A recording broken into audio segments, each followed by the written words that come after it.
Bonjour à tous, bienvenue sur la chaîne. J'ai prévu de sortir quelques vidéos sur les finales, hein. Il va y avoir beaucoup de finales là, surtout des finales de pions et de rois. Ça vous permettra comme ça de revoir ce qu'on voit en cours pour certains et pour d'autres de découvrir des choses.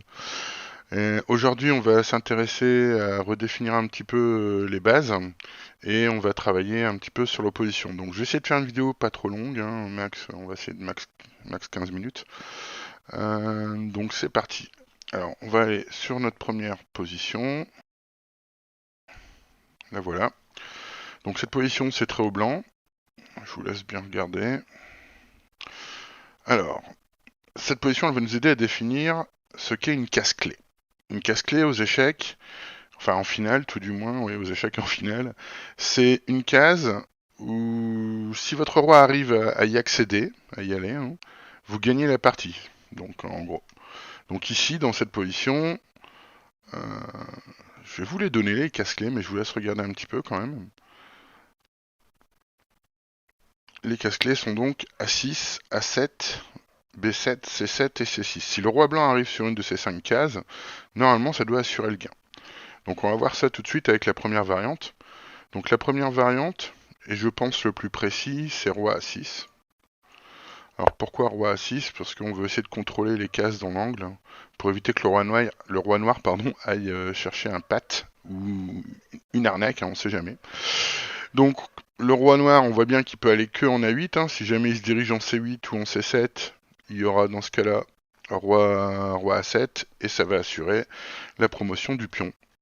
Donc il va essayer pour l'instant de garder ce qu'on appelle l'opposition, qu'on verra après, en allant en A8. Et ensuite on pousse le pion, le roi noir n'a qu'une case, il en zuzang, hein, il n'a pas de bon coup. Et là maintenant il n'a plus qu'une case aussi, c'est C7. Et en jouant roi A7, ça permet d'assurer la promotion du pion. Donc ici, les cases-clés, je rappelle, hein, dans cette position, sont les 5 cases qu'on voit autour du roi. Alors bien sûr, ça ne fonctionne pas derrière, on pourra le voir plus tard. On aurait pu essayer aussi roi C6. Alors roi C6, ça gagne, hein, mais c'est pas le plus précis parce que le roi noir peut essayer de magouiller un petit peu, genre en faisant roi A7. Et là, il faut pas se tromper, par exemple, faut pas jouer B6. Parce que si vous jouez B6 maintenant, bah, ce serait un très mauvais coup, hein. B6, on peut lui mettre un point d'exclamation, ce serait une gaffe. Parce que B6, ça permettrait de jouer roi A8, par exemple. Le roi est dans le coin et il cherche un petit peu à magouiller. Et sur B7, on ferait tout simplement roi B8. Et là, cette fois, le roi noir n'est pas sorti du coin, il est bien en position de patte. Et les noirs auraient réussi à arnaquer. Par contre, si on joue le bon coup ici, qui est roi C7, le roi est obligé d'aller en A8. On remet le roi en B6, roi B8, et on peut revenir en A6 qui revient à notre première position. Celle qui gagne, hein. Donc, essayez toujours d'extraire le roi de l'angle, hein. C'est pas une mauvaise chose, ça évite les pattes, ça évite les problèmes, ça évite de se compliquer la vie. Donc pour en revenir à cette position, vous avez vos 5 casse-clés ici. On va passer sur une deuxième position. Voilà. Donc dans celle-ci, c'est toujours très haut blanc. Je vous laisse regarder un petit peu. Alors, est-ce que vous avez trouvé les cases-clés? Les cases qui permettent de gagner dans cette position. Alors, attention, les voici. Donc si le roi blanc arrive à accéder en C6, E6 ou... C6, D6 ou E6, normalement, on est censé gagner la partie. Alors bien sûr, ça avec le pion de derrière, hein, tant que le pion reste derrière le roi blanc. Ça, on en parlera plus tard aussi sur les exercices d'opposition. Donc, dans cette position, ici, la question est de savoir si le roi blanc arrive à accéder à ces cases. Donc si c'est au blanc de jouer, il y a peu de chances qu'il arrive à accéder à ces cases à cause de l'opposition. Et ça, on va en parler juste après. C'est-à-dire maintenant. Donc, l'opposition, ça fait partie du chapitre, entre guillemets, sur les cases correspondantes. Les cases correspondantes, ça regroupe pas mal de thèmes comme les cases minées, la triangulation, l'opposition. Sont des outils qu'il faut à tout prix maîtriser. Donc là, on va commencer à rentrer dans le vif du sujet, hein. C'est des outils qui sont un peu plus complexes. Alors, l'opposition. On parle de gagner ou perdre l'opposition. L'opposition, c'est la faculté de venir sur la même ligne que l'adversaire et sur une case de même couleur. Donc dans cette position, le roi noir, j'imagine, là on sait que c'est au blanc de jouer, donc les noirs viennent de prendre l'opposition, leur dernier coup c'est roi E6, ils sont mis sur la même ligne que le roi blanc, et sur une case de la même couleur, vous voyez, case blanche. Donc il existe plusieurs types d'opposition. Alors il y a l'opposition éloignée d'une case, comme c'est le cas dans cette position, ici vous verrez, voilà. Là ils sont éloignés, ils sont séparés que par une case, la case E5. On verra qu'il existe aussi l'opposition éloignée de 3 cases, si le roi est en E2, hein, les rois seraient aussi en opposition. Alors là, ils ne sont pas bien placés, mais il est possible d'avoir aussi une position de 5 cases, hein, c'est-à-dire par exemple un roi en C8 et le roi en C2. Là, ce serait une opposition éloignée, ça peut toujours servir. Donc là, je vous ai montré, entre autres, que des oppositions qui sont verticales. Ça existe aussi, mais alors un peu moins fréquent, à l'horizontale, et parfois on en verra même en diagonale. Mais bon, sachez une chose, le plus important, dans la plupart des cas, ce sera l'opposition verticale. Parce que c'est celle qui permet de stopper les pions, vu que les pions avancent comme ça, voilà, par logique. Donc, dans cette position, les noirs viennent de jouer roi E6, ils ont pris l'opposition, ils sont mis sur la même ligne que les blancs et sur une case de même couleur, et grâce à ça, ça va leur permettre d'annuler la partie. Alors, on va voir ça un petit peu, je vais tourner l'échiquier. On va donner le trait aux blancs, par exemple les blancs, bon, les blancs ils n'ont pas trop le choix, hein. Dans cette position, ils doivent soit aller en F4, soit aller en D4, sinon ils vont perdre le pion E5. Donc roi F4. Alors nous on va appliquer la règle qu'on vient de voir là, c'est-à-dire, est-ce que je peux aller sur la même ligne que le roi blanc, et sur une case de la même couleur? Donc le roi blanc est en F4, est-ce que je peux aller en F6 ou en F8? Donc F8, on voit bien qu'on peut pas, et F6 non plus, parce que F6, le problème, c'est que le pion me mettrait en échec. Ah, mince. Donc les noirs n'arrivent pas à prendre l'opposition. C'est pas grave. Là, il suffit simplement, quand vous ne pouvez pas prendre l'opposition, de rester sur la trajectoire du pion, c'est-à-dire de reculer. Donc là, vous reculez. En fait, ça va ressembler à ce qu'on va voir à une triangulation par la suite. Donc, je recule, je reste sur la trajectoire du pion, comme ça, je suis sûr de le gêner. Le roi blanc va essayer de progresser. Cette fois, j'essaie de réappliquer ma première règle. Est-ce que je peux me mettre sur la même ligne et sur une case de la même couleur? Donc là, effectivement, c'est le cas. Roi F7. Donc je vais prendre l'opposition. Donc là, si le roi blanc continue et qu'il fait échec, je vais essayer de réappliquer ma première règle. Est-ce que je peux encore aller sur la même ligne et une case de la même couleur? Non, j'y suis déjà. Et en plus, je suis en échec. Donc si je peux pas faire ça, je vais appliquer la deuxième règle et je vais me mettre devant le pion sur sa trajectoire. Le roi blanc va jouer, et il va aller en E5, il n'a pas le choix, hein, les autres cases perdent le pion et ce serait nul. Donc pareil, encore une fois, est-ce que je peux appliquer la première règle? Non. Alors même ligne, est-ce que je peux aller sur une case de la même couleur? J'y suis déjà, donc non, je peux pas y aller. Les blancs ont pris l'opposition, mais ce n'est pas grave, on va rester sur la trajectoire du pion, et si le roi essaie encore de progresser, cette fois, on essaie encore d'appliquer la première règle, qui est aller sur une case de la même couleur. Et après l'échec, le roi revient en E8, et roi E6, patte.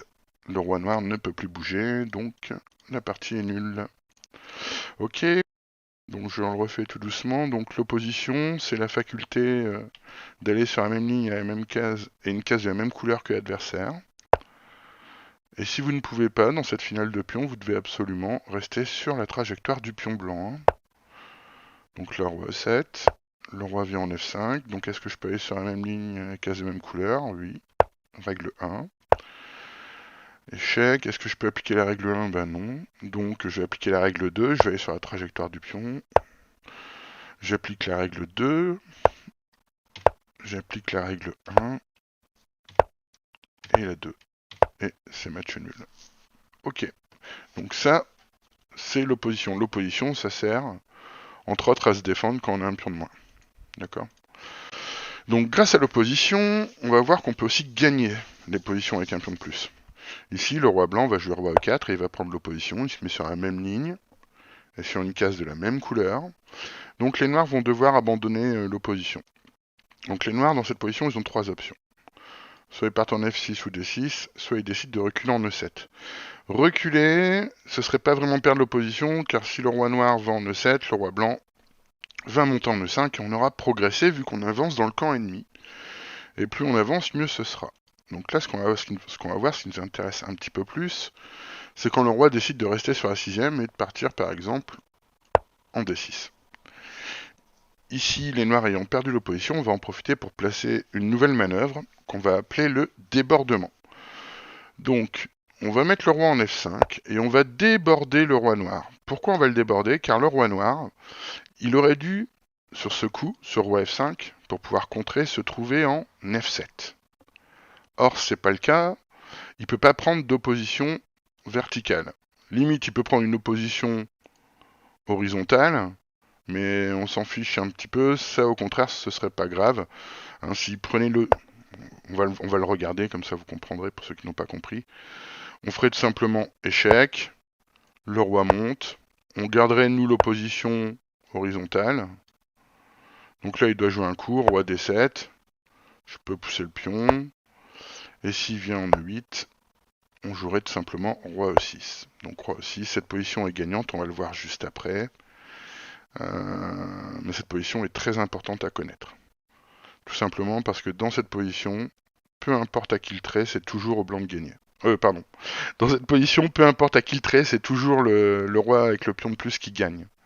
Quand on est le roi devant le pion, là comme ça, à 3 cases de promotion, ça gagne tout le temps, peu importe le trait. Et peu importe où sont placés, où est placé le roi noir. Donc hop, on va revenir sur ce que j'étais en train d'expliquer. Donc ici, roi F5, on va faire un débordement. On est comme ça, hop, voilà. Donc roi F5, on va faire un débordement. Le roi noir ne peut pas accéder à, E7, à F7. Donc, pour essayer de survivre, les noirs vont jouer roi E7. Ils vont vite essayer de revenir chercher l'opposition pour ralentir la progression des blancs. Malheureusement pour eux, là les blancs vont pouvoir reprendre l'opposition. Les noirs doivent rejouer. Hein. S'ils jouent, F7 ou D7, on va rejouer la même chose. Hein. S'ils vont en F7, on va faire roi D6. Et s'ils décident d'aller en E8, on va faire roi E6. Et on va retomber dans ce que j'étais en train de vous expliquer il y a quelques secondes. Voilà, cette position, peu importe le trait, ça gagne à chaque fois. Pour le camp qui a le pion. Donc ici, si le roi... on vient de jouer quoi? On vient de jouer E5. Ouais. Donc si le roi blanc, le roi noir va en F8, on va en F7. Et on va en D7, pardon, excusez-moi. Et le pion va pouvoir aller à dame. Dans ce cas-là, on va se tester à quelques petits exercices. Donc je vous conseille sur les exercices d'appuyer sur la barre d'espace pour mettre en pause, hein, pour calculer. Donc le premier exercice, je vous laisse calculer. C'est très au blanc. Je vous conseille d'appuyer sur la barre d'espace pour mettre en pause. Là, je vais vous enchaîner quelques exercices et on gardera les corrections à la fin.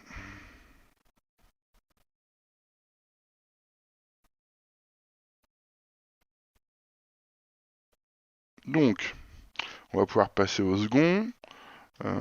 J'espère que vous avez mis en pause. Hein.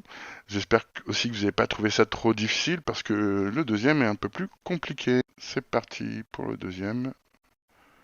Donc dans cette position, c'est très au noir. Et la question est, pouvez-vous annuler cette position? Donc pareil, je vous conseille aussi de mettre en pause et de réfléchir. Vous avez le temps, vous pouvez réfléchir 15 minutes, 20 minutes. Le plus important, c'est de ne pas bouger les pièces, si vous mettez la position sur un échiquier.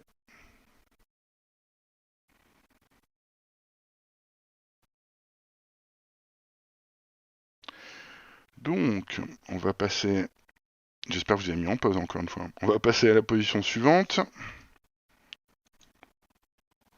Très au noir, encore une fois. Alors, vous ne laissez pas perturber parce qu'il y a une tour. Hein. Réfléchissez. Cet exercice n'est pas très compliqué.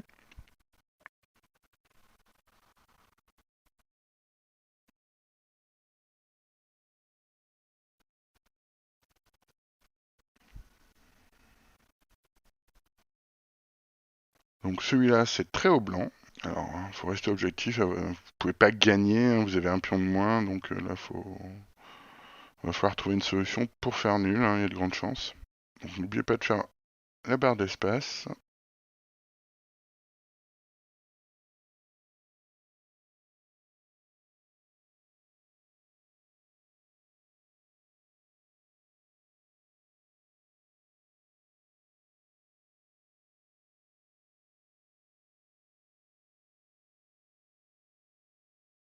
Très haut blanc. Encore une fois, pareil, restez objectif. Hein. Celui-là, c'est le plus dur. Clairement, celui-là, vous étonnez pas si vous le trouvez pas. Mais vous pouvez prendre votre temps, laissez la position, vous avez le droit de chercher pendant plus d'une heure. Hein. Plus vous cherchez, mieux c'est. Hein. Plus vous allez créer des connexions dans le cerveau qui vont vous permettre d'être créatif aussi. Donc n'hésitez pas, prenez votre temps, faut comprendre ce qui se passe. Ok, donc c'est parti pour la correction. Alors, le premier exercice. Très haut blanc. Donc en gros ici, ce qu'il faut comprendre, c'est que si on arrive à passer notre roi devant le pion, sans que les noirs arrivent à prendre l'opposition, on a gagné. Donc, le chemin qu'il fallait emprunter, c'était le chemin qui laissait toujours, parce que là vous pouvez voir, il y a une colonne d'écart entre les rois. Donc ça veut dire que le roi noir, il peut pas prendre l'opposition pour l'instant. Vous voyez, je calcule pas encore les coups, j'essaie de comprendre ce qui se passe. Le roi noir peut pas prendre encore l'opposition. Donc le roi blanc va en profiter pour essayer de creuser l'écart entre eux. Donc il va faire roi C2. Donc là, les noirs, ils ont plusieurs coups, hein, mais ils vont se rapprocher. Roi E7. Roi B3. Roi D6, par exemple, pour continuer à se rapprocher du pion. Et roi A4. Donc là, j'ai presque réussi mon coup. Je suis presque passé devant le pion. Et le roi noir n'est pas en face de moi. Il arrive en C6. Roi A5. Et là, au choix. Alors, alors là, c'est là où il faut faire un petit peu plus attention. S'il va en B7, on va prendre l'opposition et aller en B5. Et on va gagner grâce au débordement qu'on a vu juste avant. Donc c'est-à-dire que là, il va aller par exemple en A7. Et bien j'irai en C6, case de débordement, vu qu'il peut pas aller en C8, le roi. Donc le roi va jouer, là il joue ce qu'il veut, hein, il peut jouer roi A6 par exemple, et ben on va faire roi B6, roi B8, et B5. Et on vient dans le premier exemple qu'on a vu ici où tous les coups gagnent, hein, si le roi blanc arrive sur une de ces cases clés. Donc ici on a vu que alors la petite différence c'est que c'est très au noir, mais ça ne change rien. Donc s'il fait roi A8, on fait roi C7. Et on pousse le pion, tranquillement.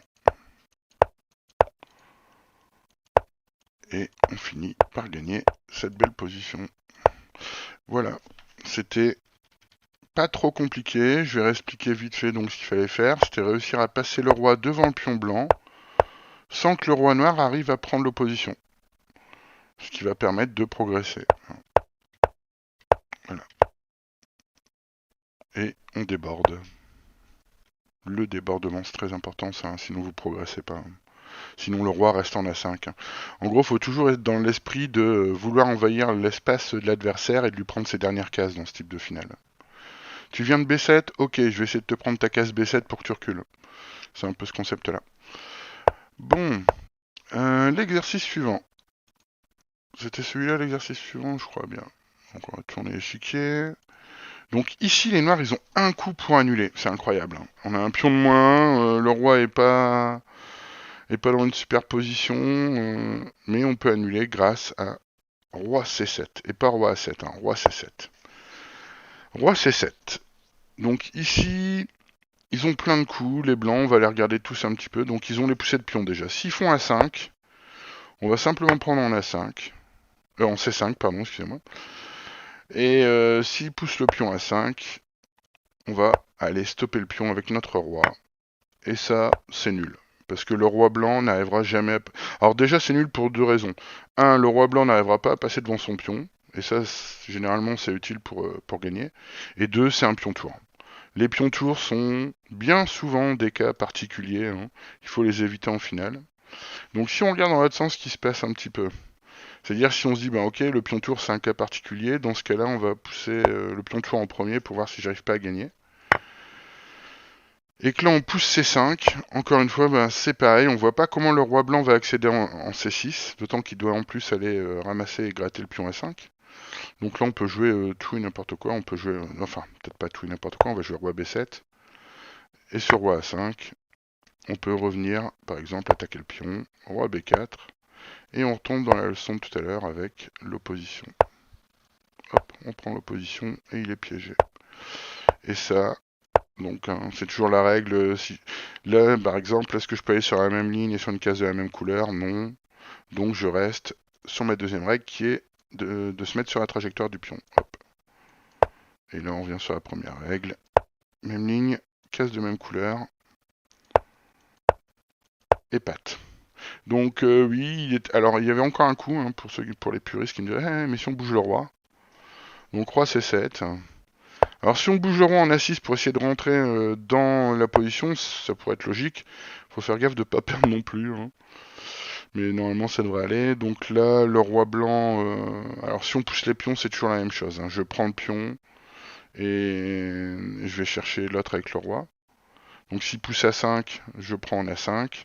Et roi C5. S'il pousse C5, je vais tout simplement faire pion prend, et c'est pas sûr que le roi blanc puisse rattraper, s'il va rattraper le pion, ok. Il va faire roi A5. Mais c'est prendre trop de risques pour les blancs, hein. De toute façon, ce serait quand même drôle, je pense. On peut regarder.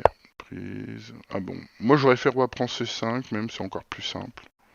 Mais si on veut jouer avec le feu un petit peu, on peut regarder ce qui se passe là-dessus.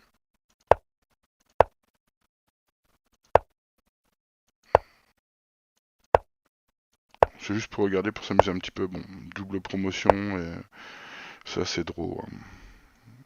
Le roi va aller se cacher. Enfin, le roi n'arrivera pas à se cacher les échecs, bon ça, on en verra plus tard.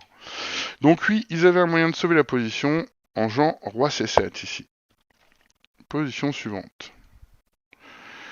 Ça aussi c'était très au noir. Alors, il y a des tours, alors vous allez me dire, oui, mais on est en train de parler de finale de pion, tu mets des tours. Oui, bon, d'accord. C'était juste pour vous montrer, issu d'un exemple pratique. Donc ici, la tour F4, elle est clouée en fait. Ça, on en parlera aussi des armes tactiques, pour l'instant, c'est pas le thème. Donc un des principes qu'on connaît sur les clouages, c'est d'attaquer le plus de fois possible, c'est d'attaquer le plus de fois possible le clouage. Hein, si on peut l'attaquer, plus on va l'attaquer, plus les blancs vont avoir du mal à le tenir. Donc ici, le meilleur coup c'était roi G5, parce que ce coup il attaque une fois de plus la tour, donc il menace de prendre, et il force une position gagnante qu'on a vue tout à l'heure, qui est celle-ci. Parce que celle-ci, le roi est devant le pion, et c'est moi qui viens de prendre l'opposition avec roi F5. Donc mes prochains coups vont pouvoir être des coups de débordement. Par exemple, si je joue roi G3, donc je vais le déborder, je vais aller sur une case où il ne pourra pas prendre l'opposition verticale, donc je vais aller en F5, parce que ici il ne peut pas prendre l'opposition. S'il revient en E7, en F7, en F2, oh là là, je vais revenir en F4. Et s'il revient en G2, on va aller en E3 et on continue ainsi de suite. Et s'il décide de remonter, bien sûr, on peut avancer le pion. Et la fameuse position qui gagne tout le temps, le roi devant le pion. Peu importe le trait, ça gagnera tout le temps. Exercice suivant. Ah, très au blanc. Bon, celui-là, il était un peu piégeur, faut dire ce qui est. Celui-là, on va parler d'opposition horizontale cette fois. Alors, très au blanc, déjà, on va commencer à essayer de comprendre ce qui se passe un petit peu dans cette position. Si le roi blanc, par exemple, décide de venir chercher l'opposition, voilà, il prend l'opposition horizontale, il va perdre, parce qu'il faut anticiper un petit peu. Sur roi D2, il va pouvoir garder l'opposition en allant en F2, mais une fois que je vais jouer roi D3, il a plus de case d'opposition vu qu'il y a un pion en F3. Et donc, il va forcément perdre l'opposition. Il va être obligé de jouer un coup comme roi G3, et moi, je vais reprendre l'opposition de manière horizontale. Le roi va choisir sa case, G2 par exemple. Je vais garder l'opposition. Roi G3.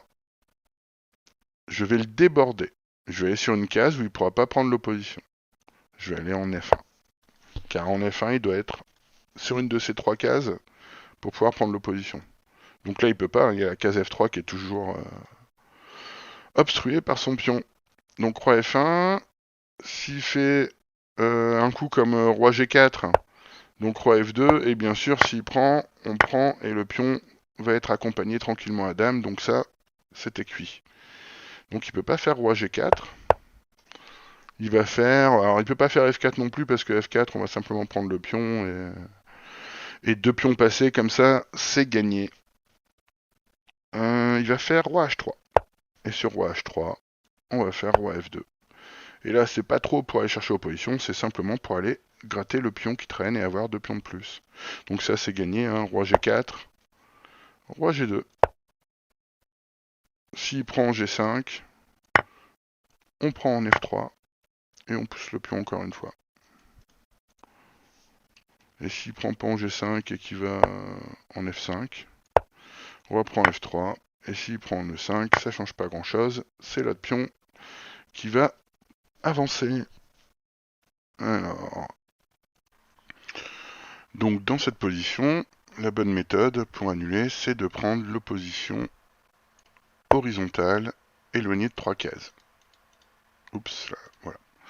Et on va voir que ça change tout. Pourquoi? Si le roi noir décide de venir attaquer le pion en E2, on va pouvoir reprendre l'opposition tout en défendant le pion. Si le roi noir veut aller en E3 pour continuer d'attaquer le pion, on va pouvoir aussi accéder à G3 tout en gardant encore une fois l'opposition. Et là, peu importe où va le roi, s'il décide d'aller en D4, puisque D4, j'ai pas de case d'opposition, hein. Mince, les deux sont contrôlés par les pions. Je vais simplement faire roi G4. Et s'il revient pour attaquer le pion, bien sûr, je vais pas ramasser le pion G5. Hein. Je vais défendre mon pion F en jouant roi G3. Et grâce à l'opposition éloignée, j'arrive à tenir cette position. Après, on peut regarder ce qui se passe si le roi noir, voilà, décide d'avancer un pion. Donc ici, s'il avance le pion E, il n'y a pas trop à avoir peur. Hein. Prise, roi prend, je prends l'opposition et le pion G5 tombe. Et s'il avance le pion G, je vais simplement faire roi prend, et là, jamais ça passe. Hein. Je vais juste attendre en jouant roi G4, roi F4, et ce sera complètement draw. Voilà. Donc, petite finale là, qui est très esthétique, roi H1. À pas louper. Hop. Donc roi H1, et pas roi F1 bien sûr. Roi H1, qui sauve la position. Exercice suivant. Alors celui-là est écorcé. Hein. Celui-là. Donc déjà la première chose à voir, c'est que le roi noir, si on fait rien, bah, il va vite aller ramasser les 2 pions blancs. Aïe. Donc est-ce qu'on peut les protéger? On voit tout de suite que non. Le roi blanc est beaucoup trop loin, il ne peut pas protéger les pions. Donc déjà, il faut être objectif. Les 2 pions sont perdus. Bon, les 2 pions sont perdus, ok. Seulement, il faut essayer de les perdre de manière intelligente, j'ai envie de dire. C'est-à-dire, il faut essayer de les perdre pour réussir à sauver la position. Alors, on est sur le thème de l'opposition. Celui-là est vraiment un haut niveau, hein, si on vous le décortique pas. Donc, vous étonnez pas si vous l'avez pas trouvé. Donc ici, on pourrait tester tous les coups, mais je vais vous montrer le meilleur des coups. Et vous allez comprendre pourquoi. On va parler d'opposition éloignée. Les rois, pour l'instant, sont en opposition éloignée de 3 cases. Ils sont sur la même ligne et sur une case de la même couleur. Et c'est ça qui va nous être utile. Donc on va commencer par G6. Aïe, G6. Donc, les coups possibles. Le premier, roi prend G6. Si roi prend G6, on va prendre l'opposition en jouant roi G2. Opposition éloignée de 3 cases. S'il fait roi F5 pour attaquer le pion, on va simplement le défendre. Et là, on va rester derrière notre pion et on va le tenir. Alors bien sûr, il faut faire attention, il n'y a pas de petits pièges. E4 serait pas terrible, F5 serait pas terrible, ça ferait même perdre les noirs parce qu'on jouerait roi E5 et le roi peut plus défendre. Ni attaquer le pion, il serait obligé de s'éloigner parce que la seule case pour défendre le pion c'est G5 et il n'y a pas accès. à cause de l'échec. Donc hein, les noirs peuvent pas faire n'importe quoi non plus dans cette position. Ici, ils doivent tourner autour du pion jusqu'à temps que les blancs passent devant. Et quand les blancs prennent le pion noir, eux prendront le pion blanc, en gros. En gros, c'est l'idée. Donc on vient, sur le coup roi prend G6, de sauver la position. Magnifique. Donc roi prend G6, on vient de sauver la position. Ok, pion prend. On va regarder l'autre prise.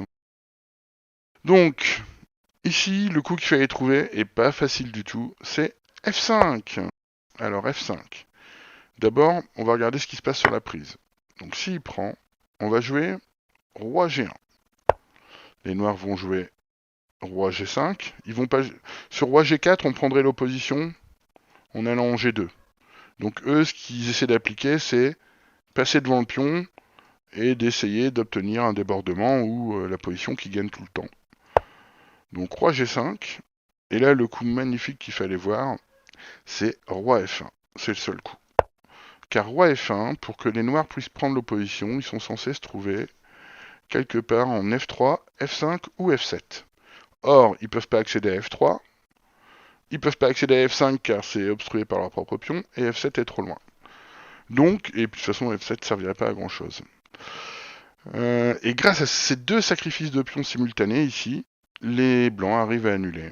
Si le roi noir passe devant, on prend l'opposition, et on la garde jusqu'au bout. Et si jamais le pion essaie d'avancer, eh bien on va appliquer ce qu'on a vu, c'est-à-dire est-ce que je peux rester sur la même ligne et sur une case de la même couleur? Non. Donc je vais aller gêner la trajectoire du pion.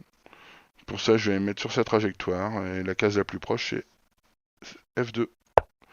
Voilà.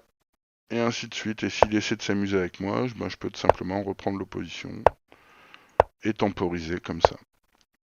Et là, on reprend l'opposition. On perd un temps. Ok. Et on a réussi encore une fois à sauver l'opposition. À sauver la position. Grâce à l'opposition, c'est magnifique cette partie. Donc voilà, c'est un peu tout pour l'opposition. Je vais faire un récapitulatif. Donc, il existe plusieurs types d'opposition. Opposition éloignée d'une case, 3 cases, 5 cases. Il existe les oppositions verticales. Ce sont celles qu'on va utiliser le plus souvent en finale de pion, vu que les pions avancent de manière verticale. L'opposition horizontale, on a eu un exemple. Et l'opposition diagonale, c'est vrai qu'il n'y a pas eu d'exemple, mais ça arrive moins souvent.